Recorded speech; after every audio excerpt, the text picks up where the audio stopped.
à l'origine, enfin, au milieu des années 90, déjà, enfin, j'ai proposé en tant qu'auteur un texte à un éditeur de Villeurbanne, Roland Tixier, qui avait une collection de livrets carrés, le même format, le même nombre de pages depuis plus de 16 ans. Il se trouve que ce texte a été le dernier qu'il a publié dans sa collection, Le Pré de l'âge, et que quand il a arrêté, comme j'étais à la recherche d'un support éditorial, j'avais déjà quelques expériences avec des petites revues, des choses de cet ordre, mais j'avais envie de faire l'édition. Et ce format-là m'a vraiment attiré par sa concision, sa brièveté, parce que je pense que je dis toujours que ce qu'on a à dire aux gens d'essentiel dans la vie, qui est en général en quelques mots, on dit trois mots et puis on se comprend. Après s'être compris, encore faut-il s'entendre. Ou l'inverse.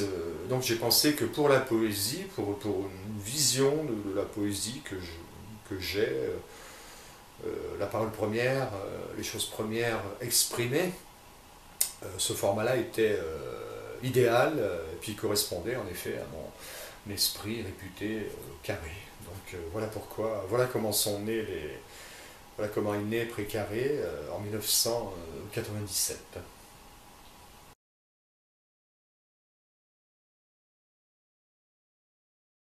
Alors, il y a eu beaucoup de collections au fil des années, hein. Bon, d'abord la collection de Petits Carrés, donc il y a 77 titres à ce jour dans cette collection. Enfin, c'est livrets toujours identiques, hein, 16 pages, coups humains.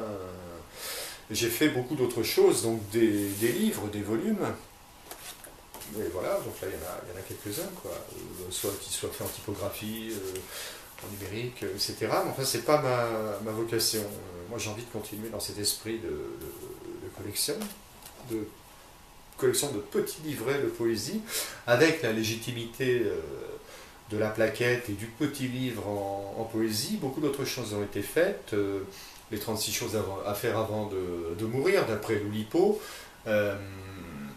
Falso Vero, il y a une dizaine d'années avec Jean-Louis Jacqueroux.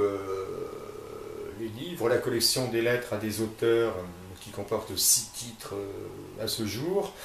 Il y a eu depuis 15 ans environ 250 publications globales, allant de la feuille de chou au volume. Mais l'identité, la légitimité, si j'ose dire, de Précaré, c'est cette collection de poésie, poésie carrée.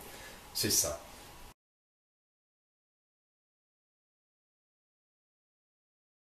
Alors, la création du livre, de l'objet. Donc je reçois un texte que j'agrée si je m'apprête en effet à le publier, sinon on n'en parle plus. À partir de là, il y a un travail d'impression qui est de l'impression numérique. Hein. Je ne prétends pas faire autre chose que ce que je fais. Ce sont des plaquettes. Hein. Ça reste des livrets à quelques euros qu'on peut acheter et mettre dans sa poche. Travail d'impression, travail ensuite de pliage. Et tout ça est fait comme on le verra comme on peut le voir dans le petit film avec mes deux outils principaux, ma main droite et ma main gauche. Euh, Pliage, massicotage, et puis ensuite le choix des papiers de couverture qui peut prendre beaucoup de temps ou qui peut prendre quelques secondes, sachant que je dis toujours que j'essaie d'établir une cohérence entre le texte que j'ai reçu et ce que j'en ressens bien sûr et la couleur que je lui donne. Ça peut aller d'un papier très très élaboré, de très beaux papiers Japon, comme je l'ai fait récemment avec le coffret de l'amour fardé de France Toussaint, à du Canson ou du Tiziano, enfin à des papiers de base, mais tout aussi élégants. Certains livres se marient très très bien avec du Canson ou des papiers unis.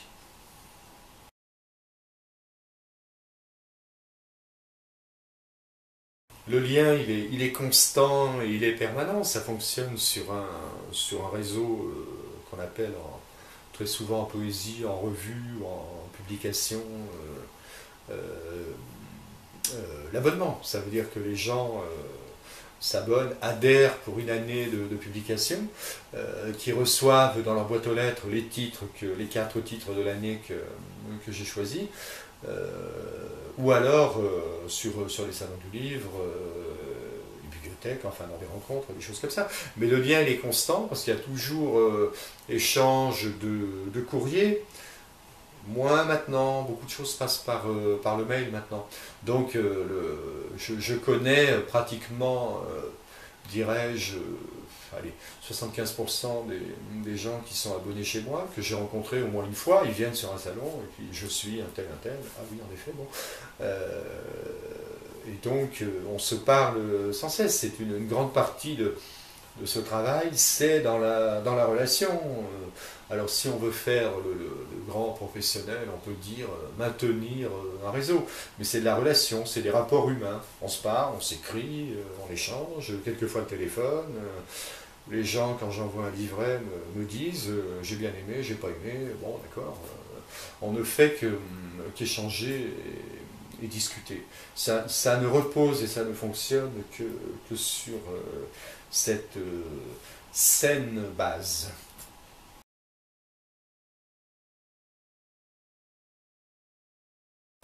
Ce que je viens d'expliquer donc avec l'abonnement, les gens s'engagent de cette façon. Il faut savoir quand même que c'est livré. Le premier tirage est de 400 exemplaires.